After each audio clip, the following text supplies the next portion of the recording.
Fala galera, a primeira vez que eu tive ansiedade foi em 2020 na pandemia. Porém, em 2019 eu senti alguns sintomas, um calor interno, não sei nem como explicar, mas eu achava que era o tédio. Era o tédio por estar sem fazer nada. De repente, quando me sentia assim, eu acabava saindo, mas já era um sintoma ali da ansiedade. E eu comia, resenhava com os amigos e acabava passando. Mas em 2020 começou a se agravar. Começou eu comecei, na verdade, a sentir mais sintomas, né? Dentre eles foi a palpitação. Eu acordava de madrugada com o coração aceleradíssimo. Eu ficava assustado, levantava, tomava um chá, fazia um chá rapidinho, porque aqui tem cidreira plantado, né, no quintal. Então fazia um chá e tomava. E ficava ali sentado à madrugada esperando as coisas se acalmarem e acabava dormindo depois. Só que começou a ficar constante isso, né? Aí veio aquelas notícias, aqueles acontecimentos, né? Eu fazia um caixa, não sei se você sabe o que é caixa, né? Onde se reúnem 10 pessoas, cada um dá um valor por mês e cada mês um pega aquele valor cheio das 10 pessoas. Mais ou menos assim. Eu estava fazendo um de R$ 500. Quando surgiu a notícia de que o comércio ia fechar e que o dinheiro ia parar de circular para cada família aí se virar, né? Aquela coisa, uns dizendo para estocar comida, outros dizendo que vender as coisas porque esse dinheiro ia acabar, não sei o que, aquelas conversas, né? E nisso eu fiquei meio desesperado, velho. Aí começou a vir dores no peito, no coração. Comecei a sentir dor de cabeça, dor no rim, dor no fígado. Mas tudo isso é dor ilusória, né? Isso já é a síndrome do pânico, né? Que é algo a mais do que, algo mais grave do que o transtorno de ansiedade generalizada. Então eu acabei sentindo vários sintomas, ia pro posto médico, assim, de madrugada. Quando chegava lá, a frequência cardíaca estava boa, minha saúde estava em dia, né? Tava tudo tranquilo. E na minha cabeça eu achava que tava, sabe, tava tendo alguma coisa. Eu lembro que uma vez eu tava com o coração palpitando, né? Tava, se não me engano, a 130, 140 por minuto, batimentos por minuto, né? Aí beleza, fiquei louco. Aí fui pro posto médico, chegou lá, ela, tá normal. Eu falei, não tá não, velho. Ela tá aqui, eu não sei. Eu falei, não tá não, vai ter alguma coisa errada aí. Eu fiquei insistindo com ela, dizendo que não, que meus batimentos estavam acelerados.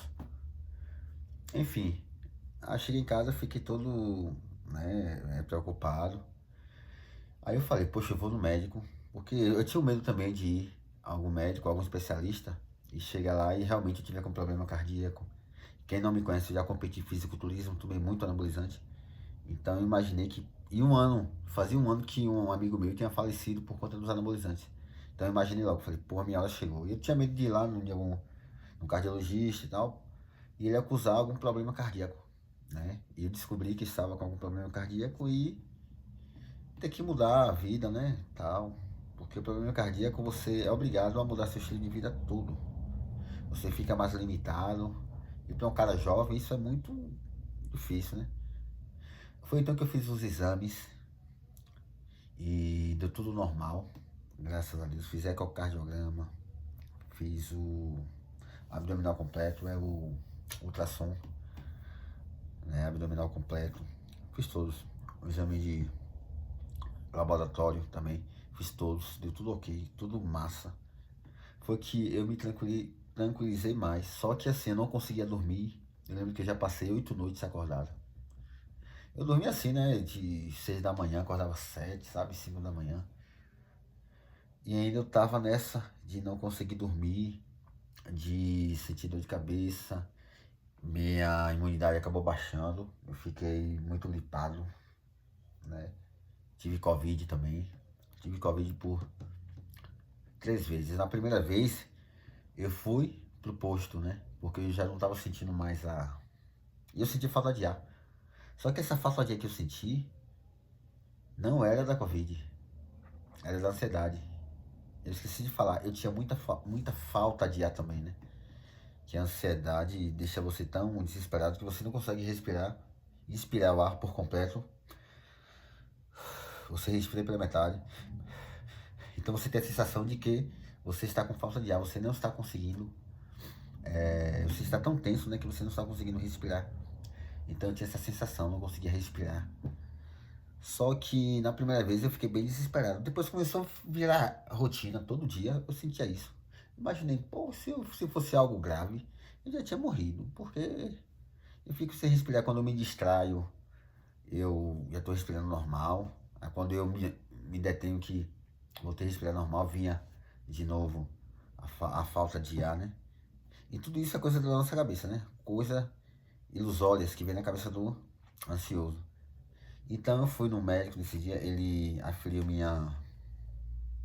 o do dedo aqui, esqueci agora, minha oxigenação, tem um nome mais científico que dá que eu não lembro agora, e deu normal.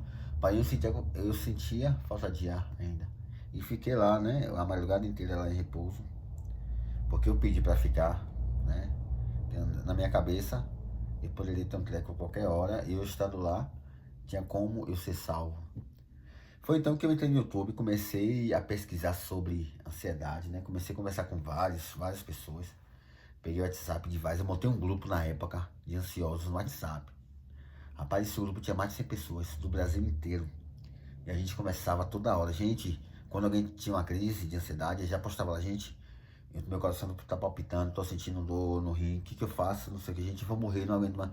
E a gente tentando acalmar a pessoa. Meu irmão, sabe, era uma comunidade bem unida assim. A gente passava o dia todo conversando, porque se eu não estava tendo algum tipo de crise, eu estava aconselhando alguém que do grupo estava tendo crise, entendeu? Ou então outra pessoa também estava.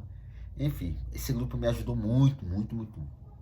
É até um conselho que eu dou a vocês. Vocês que estão sofrendo de síndrome do pânico, vocês podem no YouTube lá, coloquem um tema, vocês vão ver que tem várias pessoas, vários relatos lá nos comentários. E você pode, coloca o seu contato. Gente, estou montando um grupo. Quem quiser sobre o tema, quem quiser participar, entra aqui. Várias pessoas vão entrar. Até que alguém do grupo, ou foi num vídeo no YouTube, não lembro, falou sobre o livro O Poder do Agora. Eu comprei esse livro, né? E eu percebi que tem relação, né? Esse nome Agora com ansiedade. Por quê? Eu era um cara que quando ia dormir, eu não deitava para dormir. Eu não tinha o vício de celular que eu tenho hoje. Incrível que pareça, por incrível que pareça, hoje eu tenho esse certo vício no celular, eu não largo o celular, né? Seja estudando, seja vendo Reels. Então, hoje eu durmo bem demais. Eu desligo o celular e vou dormir, simples assim. Deito a cabeça no colchão e apago. Só que antes não. Eu deitava, começava a pensar sobre projetos de vida, né? Metas, tal, sonhos, que possivelmente iriam acontecer daqui a 10 anos, daqui a 5 anos, daqui a 2 anos. Eu ficava com isso na cabeça e não dormia. Augusto Cury chama de a síndrome do pensamento acelerado. Né? Você pensa algo do futuro, vive pensando no presente algo do futuro. Em vez de eu pensar no presente, agora, eu estava pensando no futuro. Então isso que estava me atrapalhando. E eu percebi isso lendo o livro O Poder do Agora. Quem não leu, está passando por esse problema, pode comprar esse livro, é baratinho. E é engraçado, porque eu comprei o livro, assim, tentando unir o útil ao agradável. Falei, já que fala sobre ansiosos, sobre viver agora, o livro, em contrapartida, é um sonífero, muito bom, porque dá sono, né? Dependendo do horário, como você esteja, se você tem um hábito ou não, você acaba sentindo sono. E eu peguei também nessa intenção. Eu vou deitar, ler o livro. Só que assim, eu lendo o livro, eu vi o sono, só que o livro estava muito bom. Eu não queria parar de ler. Tanto que eu li esse livro mais de uma vez. Eu continuava lendo assim, ó, e o olho fechando, mas eu queria manter ele aberto ali para poder ler, porque é muito interessante. Você se vê, parece que o autor sentou com você vários dias, você contou sua história e ele escreveu ali no livro. Porque é incrível, velho. É um conselho que eu dou pra vocês. Desde então eu consegui dormir bem, dormir melhor. Eu consegui gerenciar mais, porque não sei se você sabe, mas a crise de ansiedade é decorrente de um gatilho. Gatilho, entre aspas. Esse gatilho pode ser alguma decepção, alguma perda, pode ser algo que você não conseguiu, né? Não conseguiu fazer, não conseguiu ter. Então isso gera em você, né, uma inconformidade, né, que você tem sobre a vida, pode acabar gerando crise de ansiedade. Então, observe, quando você estiver com crise, tenta pensar, tenta imaginar o que te causou isso. Tenta imaginar, poxa, eu estou preocupado com alguma coisa me tirou do sério esses dias. Poxa, aquele problema, será que é esse problema aqui e tal? Ah, não é. Ah, mas eu já resolvi, entendeu? Tenta, porque eu vou te falar, quando você descobrir esse gatilho, você ir nele, você vai ver que automaticamente a crise de ansiedade vai passar. É incrível. Porque ela não vem do nada, tem um gatilho que faz a desencadear. Então, fique esperto. Meu gatilho na época, na pandemia foi dinheiro, foi grana. Porque, né, eu tive que vender uma moto minha que eu tinha acabado de comprar, né? Eu tinha um carro também, eu fiquei imaginando, pô, eu tenho que vender esse carro. Enfim, veio milhares de coisas na cabeça, né? A gente fica pensando o pior. E graças a Deus, de lá pra cá, eu tive quase nenhuma crise.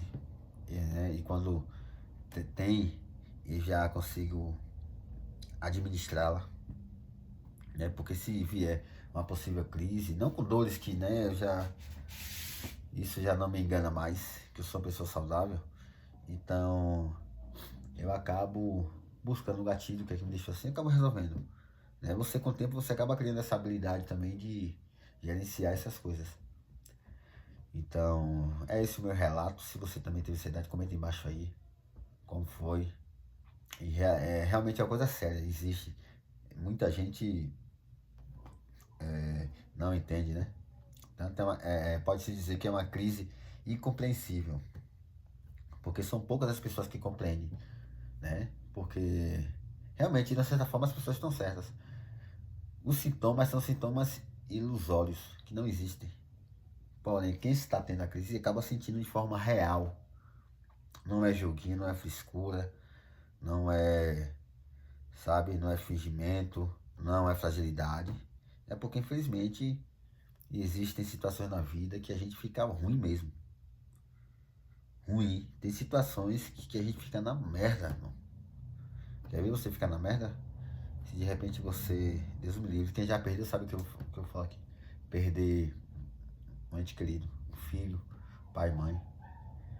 Enfim, isso aí é meu relato sobre crise de ansiedade. Coloca o seu aí embaixo, envie esse vídeo para seu amigo que sofre, já sofreu, ou está sofrendo com crise de ansiedade ou síndrome do pânico.